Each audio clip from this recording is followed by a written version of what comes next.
네, 안녕하세요. 오늘 이 시간은 정경각 교수님의 욕망의 통제와 탈주, 우리 욕망 특집이죠. 욕망 특집 라이와 마르쿠제 2편. 오늘은 마르쿠제를 다뤄보도록 하겠습니다. 지난 시간 우리가 라이를 통해서 어떻게 그 막스주의와 프로이트가 종합될 수 있는지를 일단 그 라이의 어떤 관점에서 살펴봤죠. 그래서 말 그대로 당시 20, 30년대의 노동자들이 왜 하필이면 노동자 혁명과 진정 자유로운 사회를 꿈꾸지 못하고 오히려 왜 파시즘에 경도되었는가, 왜 파시즘에 자신들의 이익에 반하는, 왜 그런 어리석은 선택을 하게 됐는지에 대한 그 궁금함, 그 분석을 라이 나름대로 해본 건데, 결국은 그래서 프로이트의 무의식적인 욕망에 대한 문제, 그래서 오히려 성적인, 특히 이 포인트가 그거였죠. 성적인 어떤 무의식적인 욕망이 억압되고 왜곡됐기 때문에 그것이 오히려 엉뚱한 방향으로 선택을 만들어내게 된 거다. 성격의 왜곡을 갖고 온다라고 분석을 했었죠. 그래서 오히려 성적 욕망의 이 해방을 또 나름의 대안으로 제시했던 것이 라이입니다. 근데 오늘 우리가 이 시간에 다룰 마르쿠제는 그런 라이의 어떤 시점을 비판하면서 좀 더 다른 관점으로 확장해서 문제를 보고 있습니다. 그래도 이제 공통점이 있다라면 마르쿠제 역시도 이 막스주의에 대해 프로이트주의를 나름대로 또 종합하고 있는 거죠. 다른 방식으로. 그래서 라이와 어떻게 다른지, 어떤 면에서 같은지를 비교해 보면서 오늘 수업을 진행해 보도록 하겠습니다. 자, 그래서 욕망의 과잉 억압, 이렇게 소 제목이 잡혀 있는데요. 일단 비판 이론의 수정이다. 여러분, 이제 비판 이론이라고 하면 이건 뭐냐면 나중에 보통 마르쿠제를 프랑크푸르트 학파라고 합니다. 그래서 사실 마르쿠제보다 우리가 이제 이쪽에 우리가 어쨌든 철학에 좀 기웃기웃하다 보면 나중에 알게 되는 게, 결국은 이제 근대 철학사 자체가 이제 거대한 세계 1, 2차 대전 어떤 그 격변의 시기를 겪으면서 프랑스 철학 중심으로는 결국은 인간 주체에 대한 어떤 해체, 인간 이성에 대한 어떤 실망, 이런 것들이 굉장히 강조가 많이 된다라면, 실제로 그래서 우리가 지금 이 욕망에 대해서 배우고 있는 거잖아요. 왜냐하면 지금 시대가 이성보다도 어쨌든 이 욕망에 대한 것을 전혀 다른 방식으로, 근대 사회와는 완전히 다른 방식으로 전환되고 있는 시대이기 때문이죠.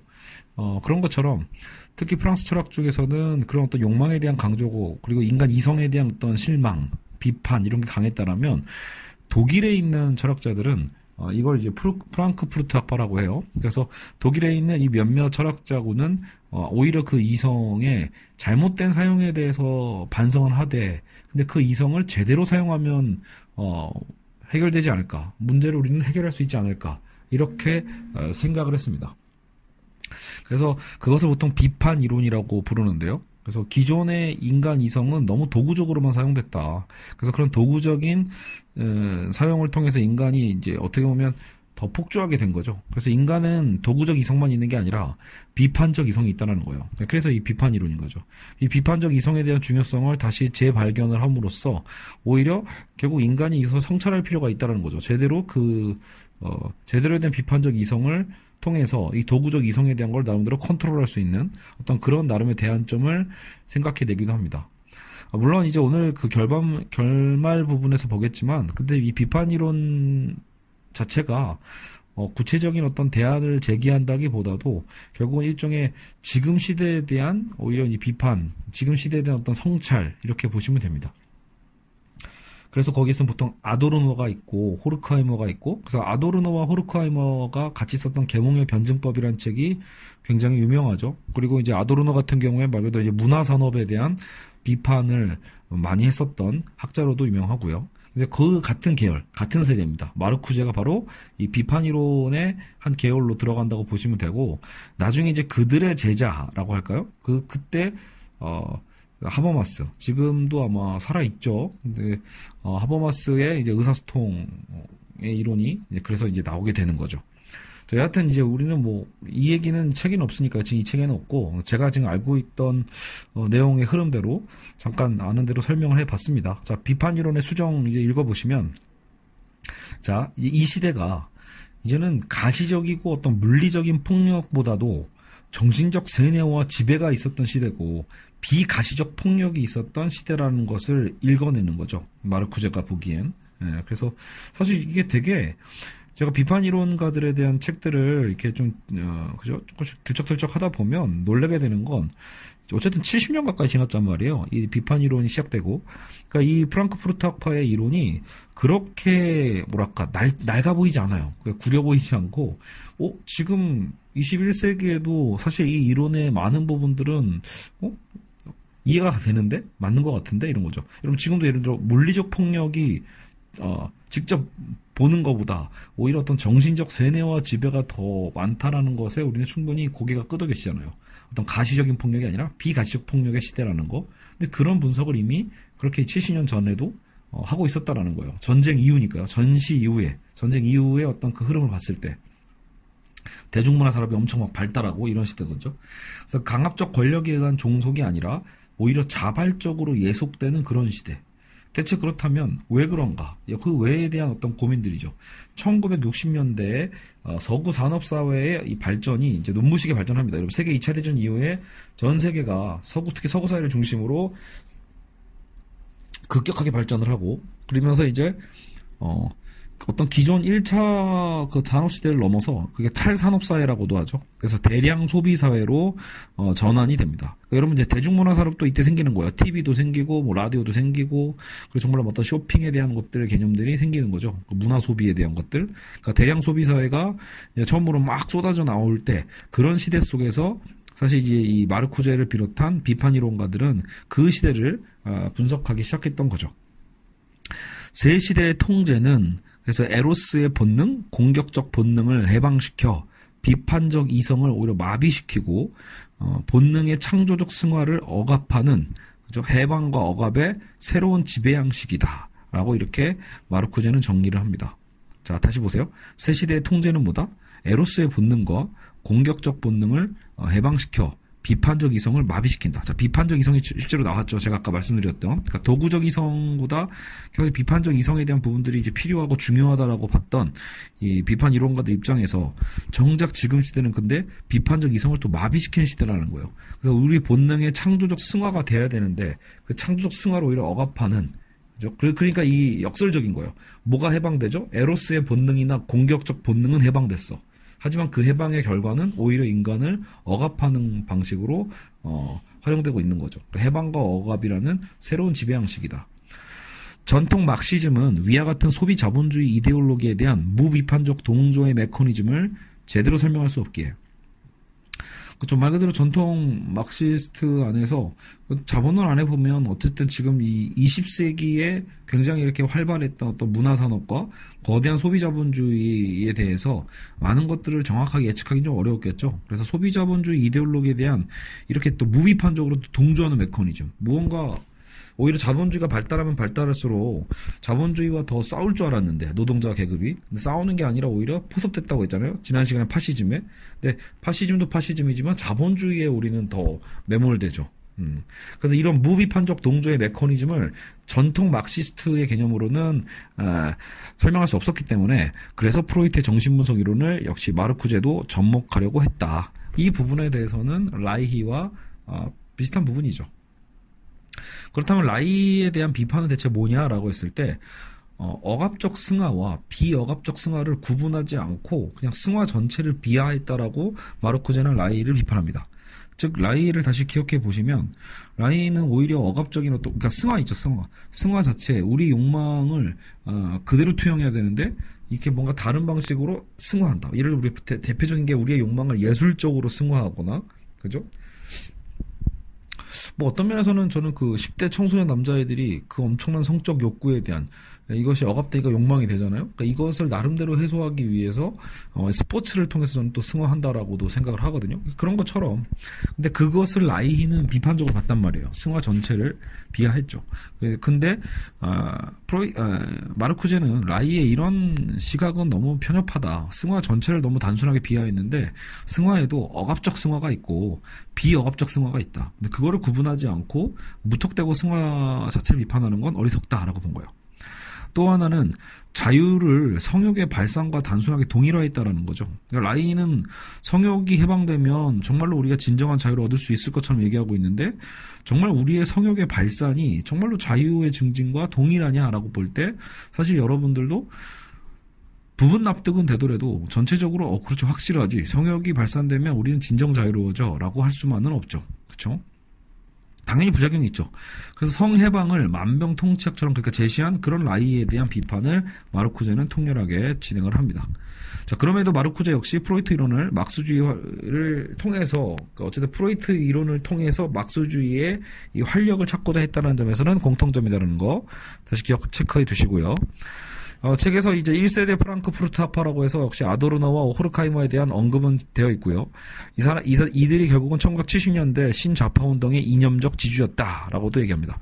창조적, 능동적 이성의 실현을 가로막는 소비 자본주의를 비판하면서 사회주의 혁명에 있어 기존 노동계급과 공산당의 주도적 역할론을 반대했다.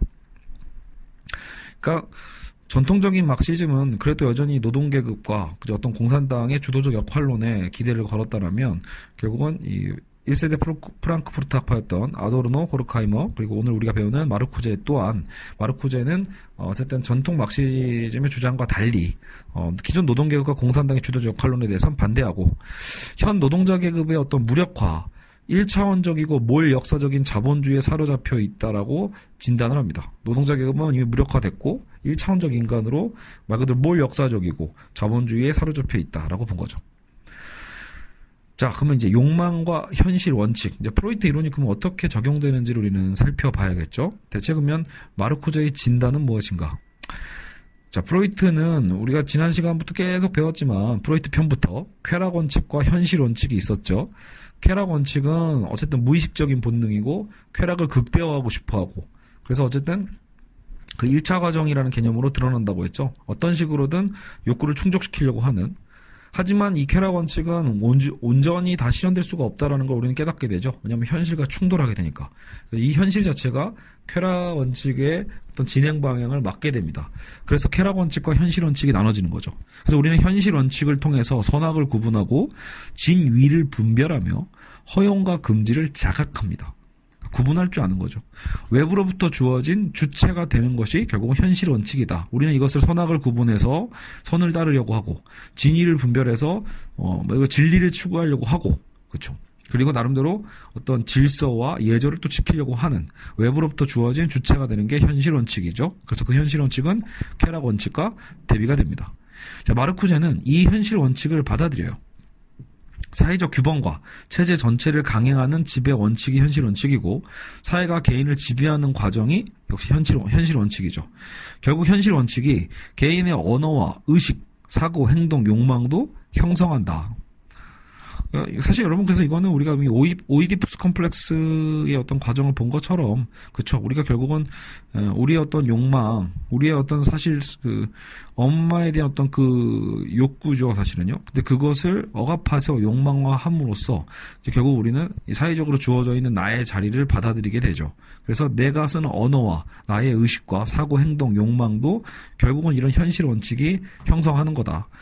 프로이트의 개인 심리학은 이제 어쨌든 마르쿠제, 라이도 그랬지만 개인 심리학을 사회 심리학으로 확대했다. 자, 문명 지속을 위해 욕망은 억압될 수밖에 없는데, 자, 이게 사실은 프로이트의 특히 이론이죠. 문명이 지속되기 위해서는 그때 우리의 욕망은 억압될 수밖에 없다. 욕망이 억압되는 대가로 문명이 지속되는 거다. 이렇게 본 거죠. 이러한 본능의 결정적 수정을 강행하는 사회적 동기는 바로 경제적 활동이다. 그래서 생산적인 노동 없이는 그러니까 우리는 결국 우리의 어떤 이 에너지, 리비도를 어딘가로 돌려야 되는데 그게 경제적 활동이죠. 생산적 노동 없이는 사회 구성원 모두가 생존이 불가하기 때문에 리비도를 노동에 우리는 투여하는 겁니다.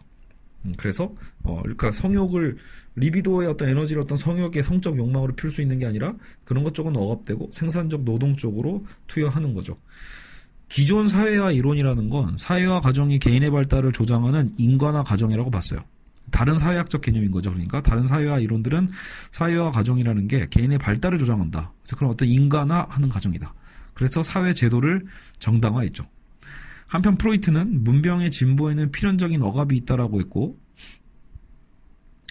아까도 얘기했듯이, 그죠? 그래서 문명과 야만을 구분하고, 진보와 어쨌든 뭔가 고통, 자유와 어떤 불행, 즉, 혹은 에로스와 타나토스, 이것을 구분하면서, 이 간의 역설적 관계를 폭로하며 진보 낙관의 이념에 의문을 제기한 것을 마르쿠제는 높게 평가한다.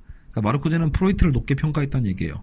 기존의 사회화 이론은 오히려 사회 제도를 정당화하는 방식으로 활용됐다라면 사실 프로이트 이론만 보더라도 이 사회를 정당화한다기보다는 그냥 어쩔 수 없는 거죠. 필연적인 어떤 억압에 의해서 문명의 진보가 이렇게 이루어지고 있는데 결국 우리가 이루고 있는 사회화 과정이나 문명이라는 것, 진보라는 것에는 사실 어떤 희생이 있는 거죠. 결국은 진보 낙관의 이념에 대해서 의문을 제기한 것 자체에 대해서는 마르쿠제는 프로이트를 높게 평가했다. 그리고 게다가 노년의 프로이트에게서 마르쿠제는 어떤 해방적 계기 그리고 그가 강조했던 본능 이론을 간파했다. 에로스의 본능에서 해방적 잠재력을 추구하게 되는 거죠. 자, 비억압적 문명사회에서는 에로스의 본능적 에너지가 성적 만족을 넘어 비억압적인 문명사회예요. 자, 억압적 문명사회가 아니라 뭔가 비억압적 문명사회가 있다라고 지금 구분을 좀 한 거예요. 그래서 에로스의 본능적 에너지가 단순히 성적 만족을 넘어. 이게 체크 포인트죠. 왜냐하면 라이히는 에로스의 어떤 본능적 에너지를 다 성적 만족의 개념으로 동일화시켰다면 지금 마르쿠제는 라이히와 달리 에로스의 리비도의 에너지, 본능적 에너지를 왜 성적 만족으로 다 보냐라는 거예요. 그것을 넘어설 수 있다. 건전한 인간관계를 또 형성하고 심미적이고 창조적 활동으로 연계될 수 있다라고 해서 에로스의 본능적 에너지와 성적인 어떤 그 만족 개념을 더 범주를 좀 다르게 봅니다. 그래서 억압적 문명사회에서는 문제가 될 수 있겠지만 비억압적인 문명사회에서는 에로스의 본능적 에너지는 성적 만족을 뛰어넘고 초월해서 인간관계 형성하고 건전한 인간관계. 그러면서도 이건 억압적이고 뭔가 그걸 통해서 구성된 인간화가 아닌 거죠. 아까 위에서 본 것처럼요. 심미적이고 오히려 창조적으로 우리가 활동할 수 있는 그런 사회예요. 쾌락 원칙이 사실은 그 억압된다라는 것은 삶의 본능이 약화되는 거고, 그죠? 공격성을 증가시키는 억압의 어쨌든 그 결과를 예방하는 것, 문명 유지를 위해 에로스의 본능을 그래서 되려 강화하고 죽음의 본능을 정복 순치시켜야 한다고 마르쿠제는 주장을 합니다. 자, 그래서 마르쿠제는 아까도 했지만 여기서 또 프로이트와 갈리는 부분이에요. 그러니까 프로이트는 어쨌든 우리 욕망은 억압됐을 때 문명이 가능하니까 어느 정도의 어떤 희생이라고 봤다라면, 그죠? 근데 아까도 했지만 비억압적 문명 사회를 전제한 것처럼 마르쿠제는 에로스의 본능을 억압하는 게 아니라 얼마든지 우리는 본능을 강화하고 그리고 역으로 에로스의 본능은 삶의 본능이잖아요. 그 쾌락 원칙. 그러니까 쾌락 원칙과 삶의 본능을 약화시키면서 문명을 추구했던 그런 프로이트의 분석을 넘어서서 반대하면서 오히려 우리는 죽음의 본능을 오히려 정복 순치시켜야 된다. 에로스의 본능을 강화시킴으로써 어떤 죽음의 본능을 정복 순치시켜야 한다고 마르쿠제는 주장하는 거죠. 소비 자본주의 사회의 억압에서 벗어나기 위해 결국 우리는 에로스를 위한 투쟁을 해야 된다. 그리고 정치적 투쟁이 필요하다라고 봅니다. 자, 그래서 우리는 지금 마르쿠제가 라이히와 어떤 닮은 점도 봤고요. 그리고 또 프로이트는 또 어떻게 갈라서는지도 살펴봤습니다. 그렇죠? 그래서 역시 그러니까 프로이트와의 다른 점은 라이히도 비슷했어요. 라이히도 결국은 억압만 하면 안 되고 오히려 해방시켜야 된다라고 본 거니까. 근데 문제는 라이히가 해방시키자고 한 거는 성적 욕망에 대한 부분이었다면 마르쿠제는 왜 그렇게 좁게 보느냐? 그게 중요한 게 아니라 우리는 성적 욕망을 넘어서는 에로스의 본능 그 자체를 강화시키고 그래서 어떤 죽음에 대한 본능을 오히려 우리는 정복해 갈 수 있다라고도 보는 거죠. 근데 또 그러려면 우리는 어쨌든 투쟁이 필요한데 자, 그 과정에서 욕망의 과잉 억압에 대한 얘기를 이제 마르쿠제가 합니다. 자, 프로이트는 억압이 없는 문명사회는 없다고 강조를 했죠. 지금 계속 반복되고 있습니다. 그래서 여러분이 이 정도면 아하, 프로이트는 이랬고 마르쿠제는 이랬구나. 이 정도는 구분이 되겠죠. 뭐 저도 이제 이 수업을 하면서 느끼는 건 근데 이 앞에 학자와 전 학자가 어떻게 다른가를 뭐 꼼꼼하게 구분하고 우리가 이해해서 암기까지 하는 거가 꼭 의미가 있을까 이런 생각은 듭니다. 어차피 우리가 지금 어떤 학과 공부로 시험 보려고 하고 있는 게 아니기 때문에 차라리 중요한 건 각자의 그 학자들이 정말 욕망에 대해서 어떻게 생각하고 있었는가, 그리고 그들의 생각 속에서 우리가 어떤 거를 좀 깨달을 수 있는가, 그래서 어떻게 보면 현실에 또 적용할 수 있는 부분이 있을까, 이런 것들이 더 중요할 것 같아요. 어쨌든 느끼는 부분이 더 중요하겠죠. 자, 마르쿠제는 프로이트가 얘기했던, 그래서 억압이 없는 문명사회는 없다고 했던 프로이트와 달리 아까도 위에서도 강조했지만 비억압적 문명사회의 가능성을 제시한다. 그러니까 왜 문명사회를 꼭 억압적이냐고만 보냐라는 거예요. 우리 에로스 본능을 해방시키고 자아실현 활동을 해서 소외되지 않는 노동을 하면 되지 않냐. 소외되지 않는 노동. 자, 이렇게 연결이 됐어요. 그러니까 어떤 연결고리가 생긴 건데, 보세요.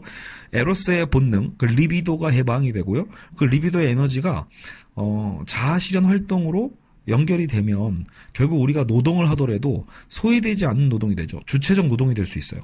네. 그러니까 행복과 자유가 공존할 수 있는 거죠.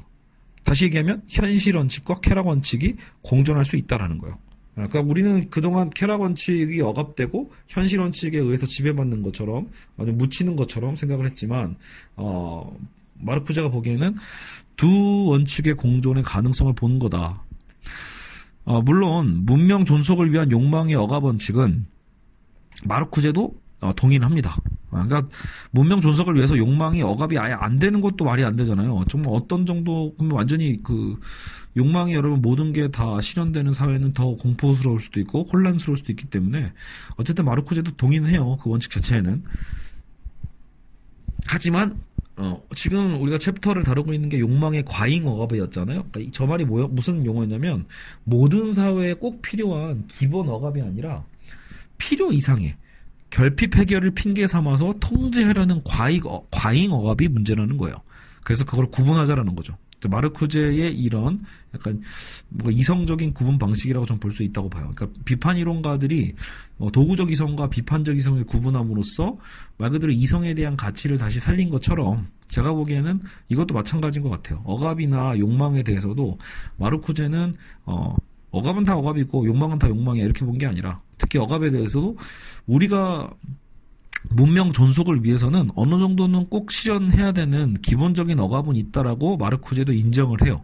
하지만 우리의 결핍 해결을 핑계 삼아서 정말 통제하려고 하는 어떤 보이지 않는 권력일 수도 있겠죠. 그런 과잉 억압이 있기 때문에 우리는 이것을 철저히 구분할 줄 알아야 된다.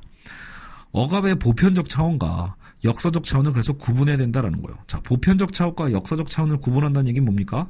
결국은 보편적으로 시대를 초월해서 뭔가 우리가 문명을 가능케 하기 위한 기본 억압이 있어야 된다라고 하는 게 보편적 차원이고, 과잉 억압을 구분해내려면 역사적 차원을 우리는 알아야 돼요. 그러니까 역사적인 흐름 속에서 지금 우리 이 시대가 뭔가 잘못돼 가고 있다. 지금 너무 불필요한 어떤 억압이 자행되고 있다. 이런 것들을 우리가 충분히 깨달을 수 있거든요. 그러니까 그런 역사적 차원을 구분해야 된다. 구체적 사회제도의 역사적 형태에 따라 억압의 양식과 현실 원칙도 달라질 수밖에 없다라고 봅니다. 자, 그래서 구성원 모두가 생산노동에 종사하는 어떤 그런 사회를 생각해 보자라는 거예요. 모든 구성원이, 그 사회의 모든 구성원이 생산노동에 종사하는 사회의 억압은 당연히 일부만 노동하는 어떤 사회와는 다르죠.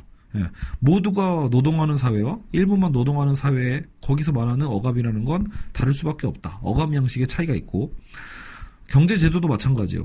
소비의 목적을 두는 경제제도와 이윤을 목적으로 하는 어떤 경제제도와는 또 역시 차이가 있을 수밖에 없다라는 거죠. 그런 것처럼 이제 구분할 필요가 있다라는 거예요. 역사적 형태에 따라서 억압의 양식과 현실 원칙을 우리는 구분해야 된다. 이처럼 기본 억압과 과잉 억압을 구분 폭로하기 위해, 그래서 이제 우리는 용어 하나를 더 배우게 되는데, 이 과잉 억압을 폭로하기 위해선 수행성 원칙을 우리는 알아야 됩니다. 자, 수행성 원칙은 뭐냐? 이렇게 책에선 정의하고 있어요. 수행성 원칙. 과잉 억압을 자행하여 사회 구성원들의 사고 행동을 지배하는 현대 사회의 특징적인 현실 원칙이. 자, 쾌락 원칙이 아니라 뭐요? 현실 원칙이라고 얘기했죠. 그러니까 과잉 억압을 자행하고 사회 구성원들의 사고 행동을 지배하는 현대 사회의 특징적인 현실 원칙을 특히 따로 띄어서 일부러 수행성 원칙이라고 마르쿠제가 이름을 붙였겠죠. 그냥 현실 원칙이라고만 얘기하면 그 특성을 다 잡아낼 수가 없으니까 지금 시대에. 그래서 수행성 원칙이란 말로 더 현실 원칙이란 단어를 확장을 해놨습니다. 자, 그럼 수행성 원칙과 소외. 자, 수행성 원칙은 자본의 끊임없는 가치 증식을 추구, 만족할 줄 모르는 취득 본능의 현대사회의 지배 원칙이기도 합니다. 이렇게 연결이 되는 거예요. 수행성 원칙은 자연스럽게 자본주의와 연결이 돼서 자본의 끊임없는 가치 증식을 추구하고요. 만족할 줄 모르는 취득 본능, 그죠? 그 현대사회 지배 원칙과도 같다. 그렇게 해서 그 상태 안에서 노동이 분화되고 위계적으로 조직되죠. 수직적인 조직이 생기고 계층의 역할 분담이 나눠지는 거죠. 이러한 통제 원칙에 의해서 기존의 계급 구조가 더욱 합리적으로 재생산되게 되는 거죠. 그래서 이 수행성 원칙이 강고하면 강고할수록 이 사회에서 강하게 힘을 발휘할수록 결국은 기존의 계급 구조는 계속해서 재생산되게 되어 있습니다. 충분히 지금 사회는 노동이 그렇게 분화되어 있죠. 위계적인 조직 체계가 되어 있고, 한국 같은 경우에 학벌주의도 그런 역할을 하겠죠. 직업에 대한 귀천, 계층의 역할 분담처럼 말이죠. 막스 베버가 지적한 효율적, 합리적, 비인격적, 객관적 노동의 분업 체계에 어떤 예속되는 거, 그게 수행성 원칙과도 어떤 비슷한 현상이다. 결국은 지배자 없는 지배. 자, 우리가 이제 첫 단계로 돌아왔어요. 마르쿠제의 궁금함도 그거였다고 하죠. 지금 시대에 왜 지배자 없는 지배, 억압자 없는 억압이 가능한가? 예. 자, 그것은 결국은, 그리고 그 과정 속에서, 지배자 없는 지배와 억압자 없는 억압 속에서, 결국 쾌락 원칙은 압도되는 거죠. 이런 수행성 원칙에 의해서 압도되는 사회를 우리는 지금 살고 있는 거예요. 그래서 결국 인간의 노동이라는 건, 아까 자아 실현하는 어떤 노동을 우리는 꿈꿨잖아요. 마르쿠제는요. 그러니까 우리의 욕망이 얼마든지 우리 에로스의 어떤 힘이 표출이 되고, 근데 그것이 충분히 자아 실현의 어떤 방식으로 소외되지 않는 노동으로 가면 좋은데, 정작 우리의 현실은 수행성 원칙에 의해서 인간의 노동은 소외된 노동이 되고요. 그럼 그게 뭐예요? 내 삶이 아닌 거죠. 내 자기 삶이 아니라 미리 확립된 기능을 수행하는 수동적인 대행자, 이 사회가 구성한 그 자리, 호명한 자리에 서 있을 수밖에 없는 그런 수동적인 대행자로서의 삶인 거죠. 당연히 만족감은 없죠. 소외된 노동이니까. 근무 시간 자체는 결국은 고통일 수밖에 없고 노동과 여가의 철저한 분리가 발생하게 됩니다. 자, 굉장히 지금 시대랑 잘 맞죠? 여러분, 지금 시대도 그런 얘기들도 많이 한단 말이에요. 그러니까 그냥 야, 일을 즐기려고 하지 말고 일 어차피 고통이니까 그냥 고통 그대로 감내하고 차라리 여가만을 확보하라는 거죠. 여가를 꿈꾸면서 사는 거, 오히려. 살기 위해서 노동하는 거고, 뭐 노동하는데 뭐 그렇게 즐거워하려고 하냐라고 실제로 지금 그런 조언도 많이 받는 취준생들도 많이 있을 겁니다. 그러니까 사치라고 하는 거죠. 지금 시대에서는 왠지 내가 좋아하는 일을 하면서도 말 그대로 그 노동을 통해서 생계를 유지하는 거는 마치 사치인 것 같은 시대처럼 인식을 시키고 있다는 말이에요. 예. 왜? 지금 우리는 소외된 노동으로서 이 수행성 원칙에 의해서 사로잡혀 있기 때문이겠죠. 그러니까 근무 시간은 철저히 고통스럽고, 그래서 노동과 여가가 철저히 분리되면서 우리는 여가만 바라보며 살게 되는 겁니다. 자, 게다가 더 중요한 건 이거예요. 더 무서운 거. 수행성 원칙이 지배하는 이 사회는 여가 시간도 가만두지 않아요. 자, 여기서 이제 우리가 좀 중요하게 생각해 볼 부분이 있어요. 자, 여가 시간도 가만두지 않는다는 건 뭐냐? 강력한 쾌락 원칙을 원천 봉쇄하기 위해, 사실은 우리의 이 쾌락 원칙을 오히려 원천 봉쇄하고 싶어 해. 누가요? 이 수행성 원칙을 말 그대로 이제 만들어내는 이 사회적인 어떤 권력 체계겠죠. 쾌락 원칙을 원천 봉쇄하기 위해서 이를 망각하도록 다양한 흥행산업과 대중매체를 이용해 여가 시간도 자본주의 이데올로기로 가득 채우고 있다는 게 지금의 현실이죠. 예. 물론 마르쿠제의 현실은 한 1970년대, 60년대였겠지만 솔직히 2019년, 2020년이 다 되는 지금도 이 분석은 너무나 와닿지 않습니까? 예. 노동과 여가에서 우리는 철저하게 소외된 노동 속에서 노동을 괴로워하고, 예. 게다가 그나마 그 여가 시간마저도요. 원래 진정한, 그러니까 마르쿠제가 꿈꿨던 여가는 우리는 그렇게 생각하죠. 아니 그럼 여가 시간에 영화 보고 드라마 보고 뭐 그러면 된 거 아닌가? 라고 생각하시겠지만 사실 지금 이 철학자들이 생각하고 있는 진정한 여가는요. 말 그대로 정말 우리가 순수하게 지금 억압되어 있지만 순수하게 누렸던 그 쾌락, 예. 나의 어떤 그 만족, 그 향락을 느끼길 바라는 거거든요. 근데 그 향락을 느끼기 위해서는 어떤 면에서는 우리는 그 여가 시간 안에서 어떤 면에서 성찰이 또 필요한 거예요. 무언가를 고민하고 성찰하고. 예. 여러분 봐요. 같은 휴가 시간이어도 누군가는 그 휴가 시간을 뭐 드라마 정주행만 하다가 끝낼 수도 있겠지만, 물론 저도 드라마 정주행을 아내랑 종종 합니다. 그래서 드라마 정주행하는 모든 분들에게 제가 뭐 비판을 하겠다 이건 아닌데, 하지만 우리가 정말 드라마만 보면서 여가를 보내는 것과, 누군가는 여러분 어때요? 산티아고까지 굳이 가죠. 막 한 달 뭐 2달 이렇게 휴가 내서 산티아고까지 가서 걷는 사람, 진짜 사서 고생하시는 분들. 어찌 보면 되게 어리석어 보이지만 왜 사람들이 그걸 하는가라고 봤을 때, 결국은 그 안에 그 여가를 통해서 본인의 삶과 본인에 대한 성찰을 해낼 수 있기 때문에 산티아고를 가겠죠. 그러니까 진정한 여가라는 건 꼭 산티아고가 얘기하는 게 아니라, 여가 시간에 여러분 말 그대로 책을 볼 수도 있는 거잖아요. 여가 시간에 뭐 봉사활동도 할 수도 있는 거고요. 그러니까 여가 시간은 마냥 그냥 우리가 뭐 엎드려져서 그냥 사실상 근데 우리가 즐긴다라고 말하고 있는 대부분의 이 대중문화는 대부분이 만들어진 거고, 사실 그렇게 계획된 거죠. 그러니까 우리가 좋아하게끔 계획된 거. 최근에 뭐 어벤져스 인기가 어마어마한데 말 그대로 좋아하겠지라고 충분히 계획된 어떤 계획 속에 우리가 정말로 내가 좋아하는 것이 무엇인가에 대한 충족과 만족보다도 당장 지금 그냥 이 시간을 얼른 때우면서, 그리고 그런 판타지 안에 우리가 사로잡혀 있음으로써 정작 현실을 망각하게 하는데 의미가 있다라는 거죠. 물론 여러분 오해하시면 안 됩니다. 그렇다고 어벤져스 감독이 막 주도 면밀하게 어떻게 하면 이 수행성 원칙을 더 시행할 수 있을까 이런 걸 연구하는 사람이라는 얘기가 아니에요. 지금의 사회 자본주의 구조가 그렇다는 거예요. 자본주의 자체가 이미 그렇게 돈을 벌고 그렇게 마케팅을 해서 그렇게 흘러가고 소비시키는 방식이기 때문에 그 누구도 자유롭지가 못하다라는 거죠. 결국 마르쿠제는 과잉 억압이 폐지되는 새로운 사회경제 제도를 요청하고 있는 거예요. 자, 그래서 억압의 원천 자체를 제거하는 사회 경제적인 변혁과 그에 직결된 이데올로기 변혁으로 과잉 억압을 줄일 수 있다라고 마르쿠제는 전망합니다. 문제는, 그러니까 이것도 뭐 나름 대안이면 대안이겠죠. 이런 과잉 억압이 폐지되는 새로운 사회 경제 제도를 요청한다. 그게 또 막스주의 사회일 수도 있고요. 문제는 구체적이지 않다라는 거예요. 그래서 구체적 대안은 막연하다라고도 이 책에 나옵니다. 원래 비판 이론의 의의는 대안보다는 비판 자체에 있다는 그런 측면이 있기 때문이죠.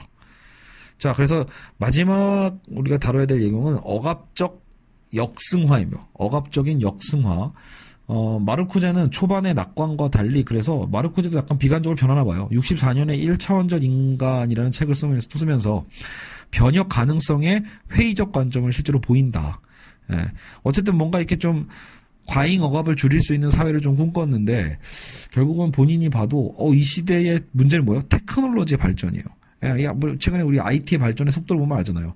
이 기술 문명에 대한 발전 속도가 너무 빠르는 걸 보면서 마르쿠제도 회의적이었던 거죠. 과연 정말로 우리가 다른 세계를 꿈꿀 수 있는가? 왜냐하면 고도의 테크놀로지를 통해서 이제는 아까처럼 그런 수행성 원칙이 전면적인 사회 통제로 확산되게 되는 거예요. 전면적 사회 통제를 수반하게 됐다. 고도의 테크놀로지는 역설적으로 우리의 성적 본능과 공격적 본능을 게다가 충족까지 시켜줘요. 자, 그러니까 여기서 역설이 생겨요. 진짜 역설인 거죠. 아니, 지금 마르쿠제의 원래 전략은 뭐였죠? 이 뭐 성적 본능뿐만이 아니라 어떤 에로스의 어떤 본능을 더 우리가 발산시켜가지고 얼마든지 비역압적 사회 속에서 우리의 자아 실현과 어쨌든 이 자유를 구가할 수 있을 거다라고 전망했는데, 정작 여러분 지금 시대의 고도의 테크놀로지가 오히려 우리 인간들의 성적 본능과 공격적 본능 모두를 다 한껏 충족시켜주고 있다라는 거예요. 그러니까 이는 비판적 사고와 실천은 마비시키는 억압적 풍요예요. 그러니까 뭔가 본능은 만족시켜주지만 그걸 통해서 우리가 어떤 비판적 사고를 할 수 있거나 비판적 사고를 통한 실천할 수 있는 게 아니라 그게 오히려 마비되게 된다는 거죠. 억압적 풍요다. 기술적 합리성에 내재된 논리가 자연을 지배하는 도구적인 이성이며, 기술적 합리성은 문화 전체를 규정하고 정치적 지배와도 연관될 수밖에 없다. 사실 여러분, 그래서 이 테크놀로지라는 개념 자체는 이 근대의 연장선이기도 하죠. 인간이 이성을 통해서 결국은 기술을 발전시켜서 그 기술로 우리가 자연을 지배한 거거든요. 근데 이제 정말로 어떻게 보면 1960년대에 이제 아마 마르쿠제가 그 시대를 봤을 때 정말 더 격변의 어떤 시대의 흐름을 봤을 거예요. 이제 이 대중문화가 폭발적으로 증가하고, 보통 여러분 1960년대면 락앤롤도, 락 음악도 굉장히 저항적으로 많이 쏟아져 나올 때기도 하고요. 그죠? TV. 뭐 이런 것들, 그리고 섹스, 마약, 뭐 이런 것들도 굉장히 확산되던 시대이기도 하죠. 그러니까 그런 과정에서 결국은 오히려 예전에는 지점이 있었잖아요. 분쟁의 지점. 마르쿠제가 그런 어떤 이런 대중문화 산업이나 이런 걸 비판하면서 온갖 우리의 억압됐던 이 본능에 대한 것을 표출시킬 수 있게끔 싸울 수 있었는데, 정작 지금은 그 테크놀로지가 알아서 먼저 우리의 성적 본능을 막 채워주고 있어. 우리의 공격적 본능을 막 채워줘. 이러니까 역설적인 거죠. 근데 문제는 그 본능이라는 게 사실상 우리가 진정 원하는 본능이었냐라고 보면 그렇지 않다라는 거예요. 비판적 사고를 마비시키는 억압적 풍요에 불과하고, 그죠? 그러니까 현대 과학이라는 건 결국은 자연에 대한 재개념을 통해 출현한 것이고, 고대 중세의 자연은 자연 자체가 목적이기도 했고, 자연에는 숭고하고 우리 인간의 삶의 어떤 재현적 모델로서 자연이 존재했다라면, 결국은 근대부터 지금 현대의 어떤 이 자연이라는 건 이 테크놀로지의 발전을 통해서 철저하게 인간을 위한 수단과 기계적인 자연으로 전락하게 되는 거죠. 인간에 의한 자연 지배는 결국 다시 뭘로 바뀐다? 인간에 의한 인간 지배를 허용하게 됩니다. 사실 여러분 이건 조금만 생각하시면 당연히 알 수 있는 거예요. 인간의 어떤 기술과 테크놀로지를 통해서 자연을 지배한다라는 걸 너무 정당화하다 보면, 지금 보세요. 우리가 쓰레기가 다시 넘쳐서 들어오고 있잖아요. 쓰레기는 포화 상태고, 우리 에너지도 한계 상태고, 이건 뭐예요? 자연에 대한 지배를 당연시하다 보니까 결국은 그것은 인간이 인간에 대한 지배를 허락한 것과 다름없다. 결국은 역사상 유례없는 비인간적 지배가 지금 바로 이 20세기에 펼쳐가고 있었고 확산되고 있으니까 마르쿠제가 회의에 빠지게 되는 거죠. 과연 될 수 있을까? 이렇게요. 과학기술의 발달은 높은 생산력을 가져오고요. 높은 생산력은 여가 시간을 오히려 확대시켜줘요. 그러니까 이게 역설적이라는 거야. 오히려 노동을 더 착취한다라는 부분도 있겠지만, 역으로 생산성의 발달은 여가 시간도 증대시켜주거든요. 원래 여가가 증대되면 좋은 건데 리비도의 에너지가 넘칠 수 있으니까요. 근데 그것을 대중문화 영역만으로 집중되도록 유도한다는 거죠. 우리의 모든 리비도의 에너지가 오히려 나의 길을 찾게 만드는, 나의 진정한 욕망을 찾게 만들고 누리게 만드는 게 아니라 대중문화 영역으로 다 흡수하고 포섭해버리는 거예요. 그러면서 오히려 자본을 더 소비하게끔, 자본의 가치 증식만 더 커지고 체제 전복은 원천 차단돼서 우리는 새로운 세계를 꿈꿀 수 없게 됐다라는 거죠. 막연하잖아요. 사실상 여러분 지금 21세기의 막스의 자본론이 여전히 유의미한 이유 중에 하나는 어떤 면에서는 과연 지금 우리가 지금의 사회 체제에서 무언가 정말로 미래를 볼 수 있는가? 되려 우리는 여기서 절망을 보고 있는 것은 아닌가, 이런 고민을 할 수밖에 없다라는 거죠. 그래서 새로운 세계를 꿈꿔야만 하는데 그 새로운 세계를 꿈꾸기도 어렵게 만드는 게 바로 이 대중문화 산업이다, 이런 부분이죠. 그래서 오늘은 우리가 마르쿠제를 다루고 있지만 아도르노도 사실상 대중문화 산업을 철저하게 비판하고 있습니다. 그래서 해방의 명분을 표방한 억압이다.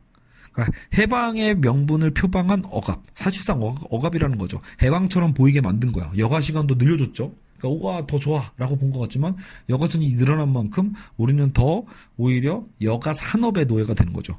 여가 자본주의 산업의 노예가 되는 문제가 생겨요.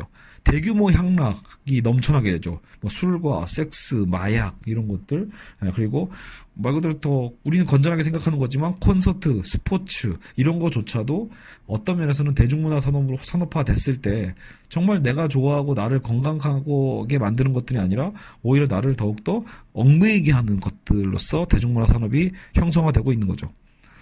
그래서 성해방뿐만 아니라 성상품화의 문제들이 쏟아져 나옵니다. 이러한 문화산업은 그래서 긍정적 문화를 파괴하고 인간의 어쨌든 그런 어떤 순수 이성이 만들어내는, 인간이 어쨌든 인간이 만들어냈었던 고귀한 가치에 대한 것들을 오히려 더 우리는 망각하게 만든다라는 거죠. 그래서 대중문화 산업은 긍정적인 문화를 파괴하고 인간 이성을 마비시킨다. 에로스의 창조적 승화를 결국 막는 거죠. 에로스의 창조적 승화를 막는 역승화다. 그래서 이것을 우리는 억압적 역승화, 이렇게 마르쿠제의 표현을 빌어다가 쓰는 겁니다. 창조적 승화가 돼야 되는데 창조적 승화가 아니라 오히려 억압을 만들어내는 승화인 거죠. 얼핏 보면 승화처럼 보이는 거예요. 여가 시간도 늘고 우리 어떤 욕망도 실현할 수 있는 여러 가지 장치들, 여러 가지 콘텐츠들이 넘쳐나니까. 근데 거기서 우리는 오히려 소외를 느끼고 오히려 절망을 느끼죠. 기술적 합리성에 지배되는 사회를 1차원적 그런 어떤 시기 속에 1차원적 사회에 그러니까 기술적 합리성에 지배되는 사회를 우리는 1차원적 사회라고 부르고요. 그런 1차원적 사회에 매몰된 인간이 1차원적 인간인 거예요. 그래서 마르쿠제는 여기서 전망을 어둡게 본다. 변혁의 가능성 으로 이제 우리는 마무리를 하는데 말 그대로 이제 구체적 대안은 없다. 대안은 취약하고 억압의 극복보다는 억압의 정체를 차라리 규명하자. 오히려 그러니까 비판 이론의 어쨌든 그래도 핵심이자 또 우리가 받아야 될 위로는 대체 구체적 대안이 뭡니까 이전에요. 일단 알아야 되잖아요. 우리가 억압되고 있음 자체를 모르는데 대안이 무슨 소용이 있어요. 그래서 지금 사회 자체를 진단하고 우리가 어떤 상태에서 문제의식을 가져야 되는가를 일단은 가르쳐주는 게 알려주고 있는 것들이 마르쿠제입니다. 그리고 억압의 극복보다는 그래서 억압의 정체를 규명하고 그 변혁의 가능성보다는 일단 필요성부터 가능성보다 필요성을 강조하는 것이 바로 비판 이론입니다. 자, 어쨌든 이렇게 정리를 할 수 있어요. 지금 꽤 많은 이야기를 굉장히 빨리 얘기를 했는데요. 특이하게도 저도 목이 2주째 아직도 목이 좀 가려운 거 보니까 목 상태가 올해는 계속 안 좋네요. 걱정이 좀 됩니다.